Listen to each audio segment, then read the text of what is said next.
Yeah, it's a very special day. It's the day right before Gimel Tammuz too, so you're in a very, very powerful week, which you know because you said that you're going to be at the Ol at that time. Gimel Tammuz, most people know it as the day of the yahrzeit of the Rebbe of our generation.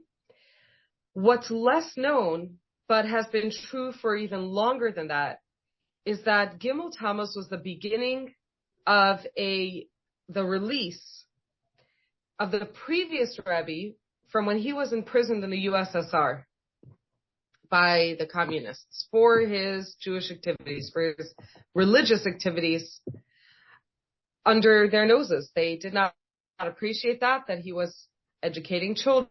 So we were explaining that Gimel Tammuz is also the day that was the beginning of the release of the previous Rebbe from prison. So on Gimel Tammuz is a really special time to talk about leadership. But the incredible thing is that a really interesting and strange story that's the best demonstration for what true Jewish leadership is comes up in today's Parsha, in the Parsha of Chukas. It's one of the most confusing stories, and it's one that many, many people understand in a way that is maybe would be hard to understand if okay, let's just jump right into it. So in today's Parsha, what happens? It's the Parsha of Chukas.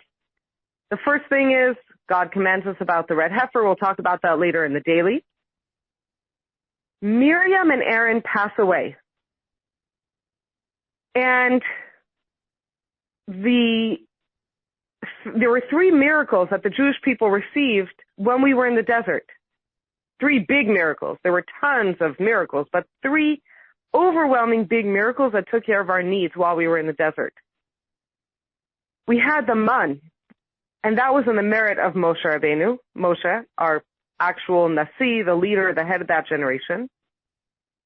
We had the clouds of glory that protected us and that honored us, and that was there in the merit of Aaron, of Aaron, Moshe's brother, Aaron the Kohen. And then we had the well of Miriam that gave us all the water that we would need, both for drinking and for bathing, for mikvah. And that water was given to us in the merit of Miriam, Moshe and Aaron's sister. So this was our food, our drink, and our protection. And these were given to us in the merit of these 3 holy, righteous people, Moshe, Aaron, and Miriam. What happened when Aaron passed away? The clouds of glory were gone. There was no more merit. What happened when Miriam passed away? The well ceased. It became a rock again, and it did not give water anymore.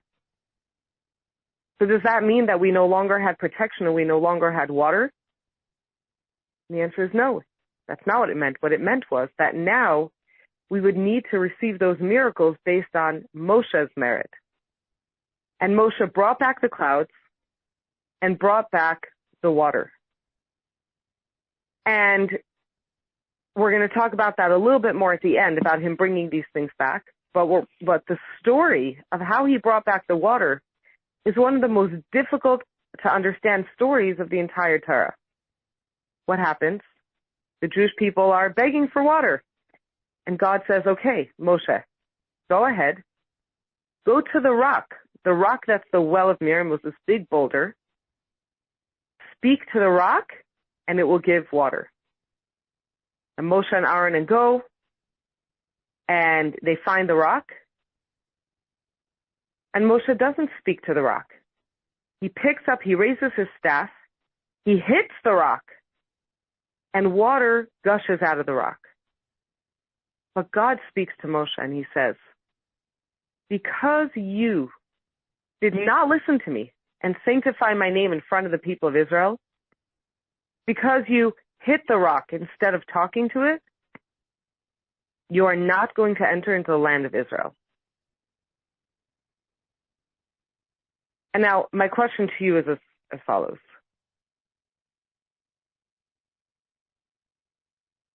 Moshe hit the rock. It wasn't what God told him to do. Does it make sense that for that, he would lose his one greatest desire that he spent his entire life yearning for and praying for and waiting for, to enter into the land of Israel? He hit the rock. So he brought forth water, and God should say, okay, no water for you for a day or something. What's the connection between hitting the rock and losing his right to enter the land of Israel? That's seems to be a terrible, terrible punishment. Later on, we hear that he prayed like 500 prayers, pleading with God to let him go into Israel. And the answer was no. You hit the rock, you're not going to go into the land of Israel. You're going to be buried right here in this desert with your entire generation who is buried here in the desert. How could that be?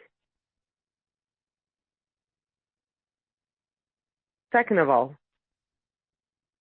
what was with Moshe not listening to God? You know, there are those that say that this teaches us that Moshe is just like us. He made mistakes too, and that means that any one of us can also be a leader like Moshe. Can that possibly be true? That Moshe is just like us and made a mistake? The Alter Rebbe teaches us in Tanya that there are different kinds of people in the world. The basics, it gets split up into something called the tzaddik. That's a righteous being. The rasha, that's someone who's capable of sinning or doing evil. And then the Beinoni, who struggles but always chooses the right choice in the end. The Beinoni is what each one of us is supposed to strive for. God puts us into the world. He tells us to fulfill his 613 commandments. And we really don't have permission to sin or not to fulfill the commandments when we're aware of them. So each of us really in our lives is supposed to be a Beinoni. We're supposed to be perfect in our actions, right? If somebody said like, oh, no big deal, like she just murdered one person or she just stole once, she made a little mistake. Would anyone ever accept that? The answer is absolutely not. What do you mean she just murdered one person or she just stole once? Of course not. Every single one of us is expected not to murder and not to steal. So in the same vein, when we are on a level where we're raised with Torah study and we know what God's desire is and we know what his will is, we're expected to keep his mitzvahs, to keep his commandments, to do what God tells us to do. That's a Beinoni, perfect in their actions, also perfect in their speech, not cursing God or taking his name in vain, not speaking badly about others, perfect in speech, and perfect in thoughts as well, not indulging in sinful thoughts.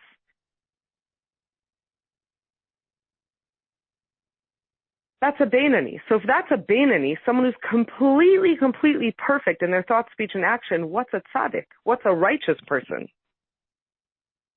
Or what someone would call a saint. What does that mean? What is a tzaddik? A tzaddik is someone whose soul is on a different level, where they don't struggle with choice between good and bad. Their choices are only between good and better because the way their soul is, they perceive the world through godly eyes. They desire only godliness. They have only holiness. They're here not to battle between good and evil. They're here to lead us. And so the Alter Rebbe, or rather is it the Talmud that tells us, anyone who says that King David sinned is greatly mistaken. What's the mistake? Is the mistake that he didn't sin? Then if he didn't sin, then why wouldn't the Talmud or just tell us that it wasn't a sin. I mean, just literally tell us the story. Tell us what actually happened, which wasn't sinful. And that's something we can go into one day. But it doesn't tell us that. It says anyone who thinks King David sinned is mistaken. What is a mistake? You're mistaken about even understanding what it means for someone to be a tzaddik, for someone to have the kind of soul that isn't even capable of sin, for someone who has the kind of eyes that see the world in a holy way, sees the world in a godly way. That is true of King David. That is true of Saul, King Saul. That is true of Mordechai Tzaddik and the Rebbes. And of course, it's true of Moshe Rabbeinu, one of the greatest leaders of all times that we've ever had. Complete tzaddik, incapable of making mistakes, incapable of sinning. So what happens here? When God tells him, speak to the rock, he hits the rock? Isn't that exactly not what God told him to do? And not only that, he seems to get punished for it. You're not going to go into the land of Israel, which seems to confirm, doesn't that mean that God was angry with what he did? Doesn't that mean that he did something wrong? Doesn't that mean that he was deserving of punishment? So what is happening here? How do we understand the story?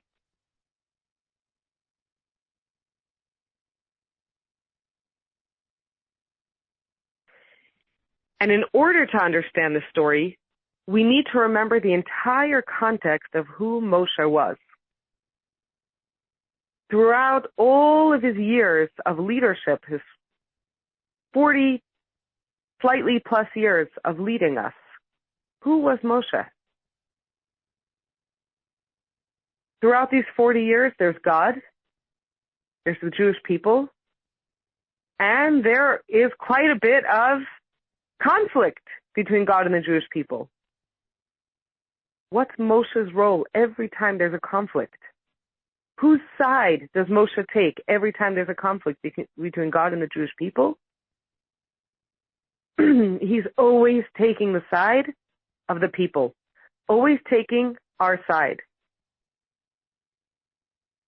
When we sin with a golden calf, what could be more horrific than literally right after God giving us the Torah, us straying and worshiping idols? And yet what does Moshe do? Does he come down and just berate us? So of course, he's our leader, he's our guide, he berates us, he teaches us what to do, what not to do, but what does he do immediately after? He goes back up the mountain and he begins to pray. God, you have to forgive them. And God is like, no, I'm just going to destroy them and I'll continue the nation from you. And Moshe says, absolutely not. If you destroy them, erase me from your book. You got to forgive them. And he prays and prays and prays for forgiveness until he achieves it. When the people complain that there's no meat, he prays for them. And God sends meat. He sends the quail. When they complain that there's no water, when the people complain that there's no water, Moshe protects us, takes care of us, brings it back. When the people, every time we make mistakes, every time we anger God, what's Moshe's role? What's the first thing he does? He prays for us, defends us, asks God to forgive us. That's Moshe's role. And that is indeed the role that God gave Moshe. An interesting detail that many of you may know about some of the greatest leaders of the people of Israel, Avram, Yitzchak, Yaakov, Moshe, King David. How did all these people start their lives? In their youth, were they these big entrepreneurs, business people, Torah scholars? What was their occupation when they were young? They were shepherds. And God chose them for that quality because God said, I want you because you are such caring, compassionate shepherds. I want you to take care of my flock. The Jewish people, they are my sheep, they're my flock. I want you to take care of them. And so what is a shepherd? What's the loyalty of a shepherd? If the owner gets angry at the sheep and wants to destroy them, to whom is the loyalty of the shepherd? Does he take the side of the owner and help him to destroy the sheep, or is his job to protect the sheep? And of course, the job of the shepherd, really, the reason the owner even hires a shepherd is to protect the sheep no matter what happens. To appease the owner if the owner gets angry. No, don't do this. You're going to regret it. We have to protect your sheep. And that's what Moshe did day in, day out, took care of us. And this is no more evident than with God's reaction to what Moshe did when we worshiped the golden calf. So you may remember that incident. Moshe comes off the mountain and he hears the dancing and singing, and he hears the hollering, the yelling that's coming from the camp. And Yeshua tells him that the people built this golden calf. What does Moshe do? He takes the luchos, he takes the stone tablets with the 10 Commandments that he's holding in his hand, and he throws them at the foot of the mountain, and they shatter into lots and lots of tiny pieces, completely destroyed. And here too, people say, oh, look at that. That shows us that Moshe had a temper. But can it possibly be that Moshe loses control and has a temper? God forbid, of course not. Moshe is a tzaddik. Everything that he does is completely deliberate and controlled and exactly what he's meant to be doing. Where do we learn that ultimately what he did was shattering those luchot was the most important thing? His biggest contribution to the people of Israel, we actually learned that in the last verse of the entire Torah.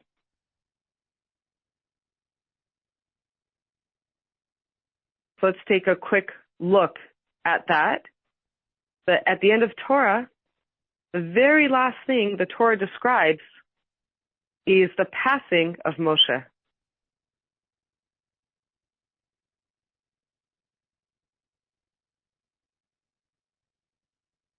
And here it is. We're just skipping to the end of the Torah where it describes the passing of Moshe. Moshe was 120 years old when he died. His eyes had not dimmed, nor had he lost his freshness, his youth, even after he died. And his sons, the sons of Israel, wept for Moshe in the plains of Moab for 30 days. The days of weeping over the mourning of Moshe came to an end, and Joshua, the son of Nun, was full with the spirit of wisdom because Moshe had laid his hands upon him. And the children of Israel obeyed him, and they did as the Lord had commanded Moshe. And there was no other prophet who arose in Israel like Moshe, whom the Eternal knew face to face, as is evident in all the signs and wonders which the Eternal sent him to perform in the land of Egypt, the Pharaoh and all his servants and all the land, and all the strong hand and all the great awe which Moshe performed, the great wonders that Moshe performed before the eyes of all of Israel. So look at here how it enumerates some of the amazing things that he did, but it ends with the strong hand and the great awe which Moshe performed before Israel. There's one thing that's greater than everything else that Moshe did for us. What was the greatest thing that he did for us that God gives him credit for? Look at this. Before the eyes of Israel, this expression alludes to the incident where his heart stirred him to smash the tablets before their eyes, as it says, and I shattered them before your eyes. Regarding Moshe shattering the tablets, the Holy One, blessed be He, gave His approval. As Scripture states, the tablets which you shattered, which means Asher Shibarta, there's this extra word here, Asher. Asher is the same word as Ashrei. Blessed are you, fortunate are you, thank you. Like Yasher Koach, God said to Moshe, well done that you shattered them. Thank you for shattering them. You are praiseworthy that you shattered them. What is this? Of all the things he did for us, God praises him for shattering the tablets? Something that it seems like he did out of anger, something it seems like was destructive? What are you talking about? What was so cool or special about Moshe shattering these tablets? So let's go back to the original story for a moment here. When God commands Moshe to build a second set of tablets, what does he tell him? The Eternal says to Moshe, you for yourself 2 stone tablets like the first ones, and I will inscribe upon the tablets the words that were on the first tablets which you broke. And so the question is, why should Moshe make the second tablets? Why doesn't God make the second tablets just like he made the first tablets? So why does he have to make them? Hew for yourself. You broke the first ones. You hew for yourself others. This can be compared to a king. Here, let me make this a little bit bigger for everyone to see.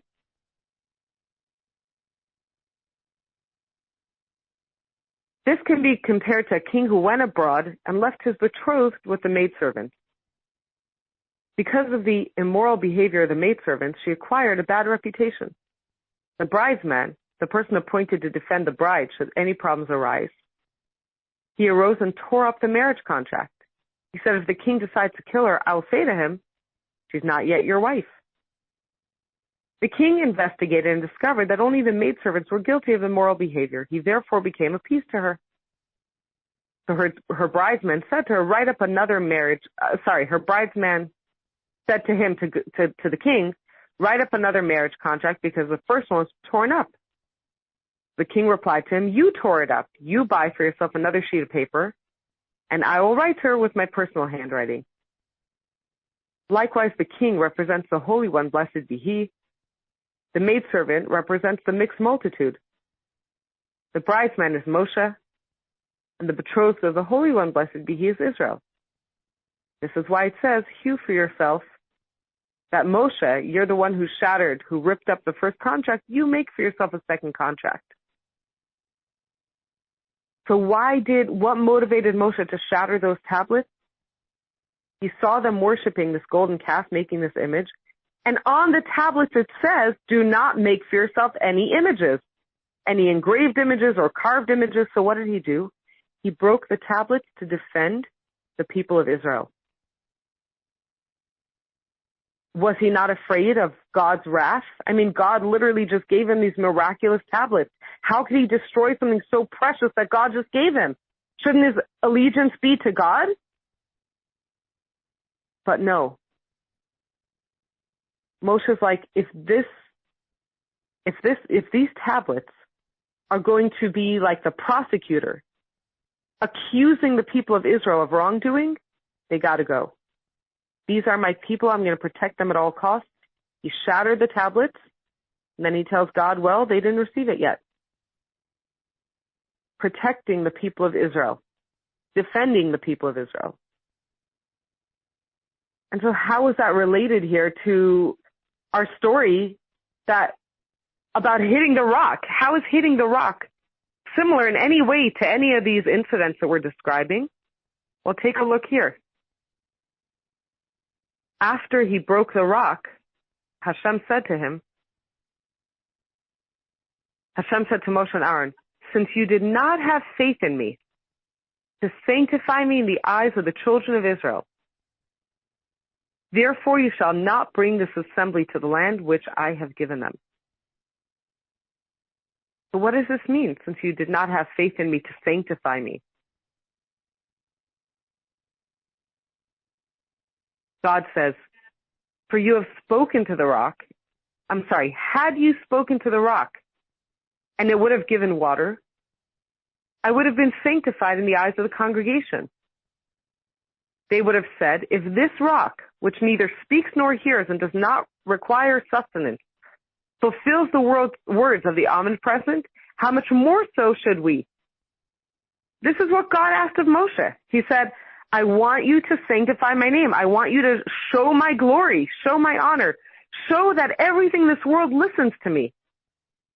And then the people of Israel will see how great I am and they'll listen to me. Now, what did Moshe do? He thought to himself, what happens if I speak to this rock and it gives water? What's going to happen to the people of Israel next time God gives them a commandment and they fail to live up to it? What's going to happen to them? God is going to have this terrible, terrible accusation against them. He's going to say, even a rock listens to me, and you guys don't listen to me? And that's going to be something that God is going to hold against the people of Israel. And so Moshe made this calculation in his head and said, absolutely not. I'm not going to have this rock fulfilling the will of God, and then God can hold this incident against the people of Israel. And so he hit the rock, which defended the people of Israel, did not set them up for failure. And what does God say? Okay, because of this, you are not going to enter into the land of Israel. What? What's the connection? How does any of this make sense? Well, we know that the story that happened, the 40 years in the desert, from the story of the spies until the people of Israel entered the land, what happened during those 40 years, that the entire generation of Moshe died in the desert. They complained, we don't want to go into the land. It's a land that's going to consume us. It's a land of giants. And they all cried and denied desiring to enter the land. And God said, okay, well then, you won't enter the land. And what happened for the next 40 years is that every male from the age of 20 to 60 who left Egypt from the age of 20 to 60, each one, when they hit 60 years of age, they passed away. In fact, the way this worked is that on every Tisha B'Av, the 9th of Av, that's the anniversary of when the spies came back, all the people were commanded to go to the outskirts of the camps to dig graves for themselves, to lie down in the graves that night, the night of the 9th of Av. And then over that night, people would die, would pass away.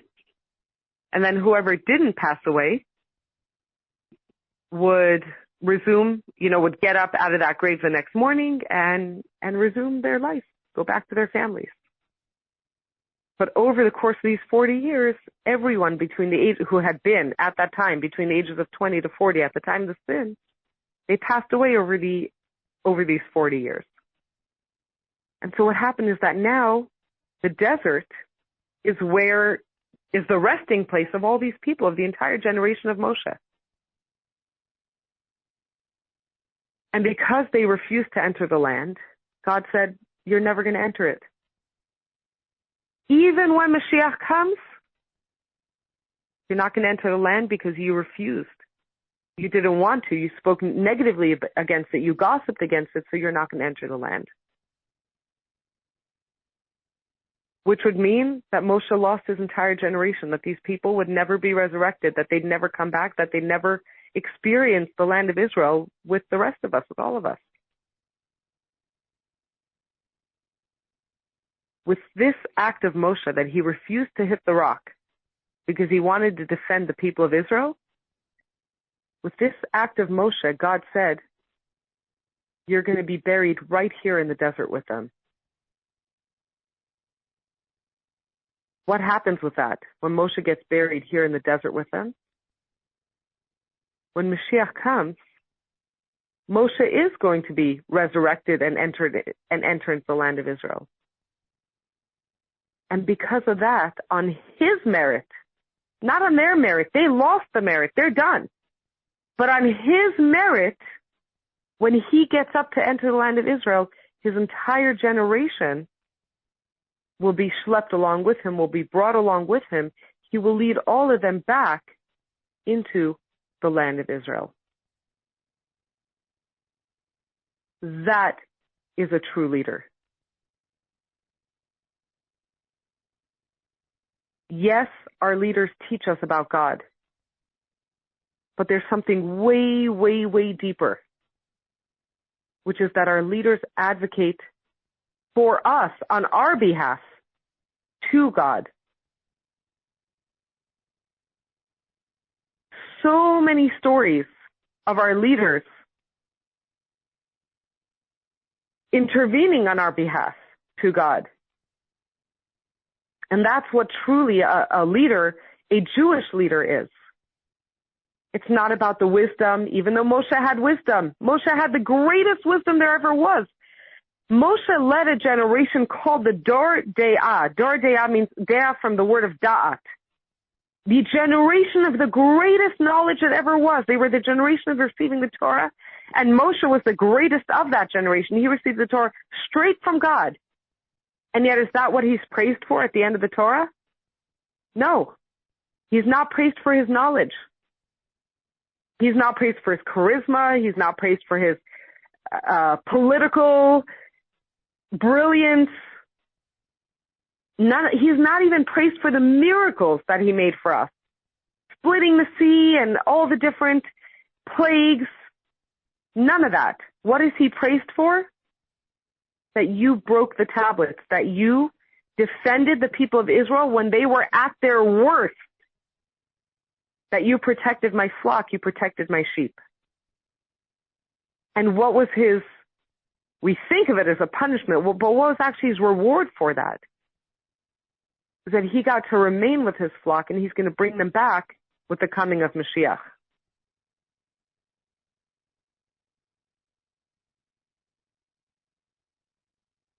And that too, not only does he give them everything he needs after their passing, like he's going to bring them into the land of Israel, but that too is what we see with when the passing of Miriam and the passing of Moshe, that the cloud and the water came back in his merit.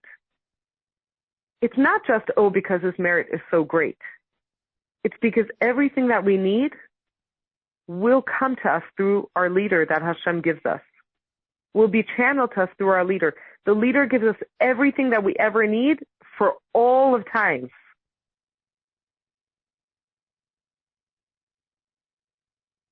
Toward the end of the Rebbe's physical lifetime here in this world, maybe 3-4 years before his passing, there was a very famous talk that the Rebbe gave on I believe the 28th of Nisan, where the Rebbe said, I have done everything that I can. There's nothing more that I can do. In fact, the only thing that's left now for me to do is to leave it in your hands. Now you have to do everything you can to bring Mashiach. Was that the Rebbe abandoning us? Was that the Rebbe being like, I'm done, I failed, there's nothing I can possibly do? Nothing could be further from the truth.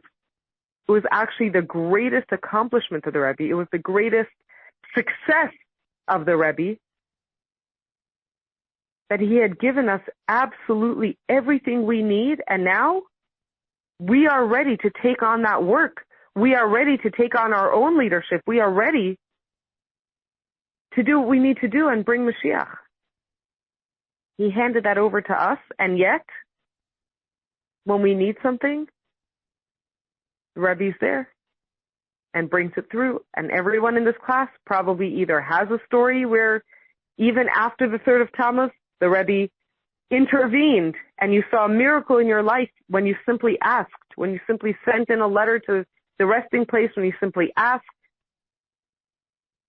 to a story where you've received a response, where you've received help. Either you have such a story or you know of such a story of somebody in your circles or somebody who you've heard that from. And so on that note, I'd like to open up the floor and maybe get some anecdotes or stories from you guys of how your life was completely changed or something important that happened in your life because of the Rebbe's leadership, because of the Moshe in our generation, who, of course, is still leading us today through all of his teachings being shared more widely than ever before.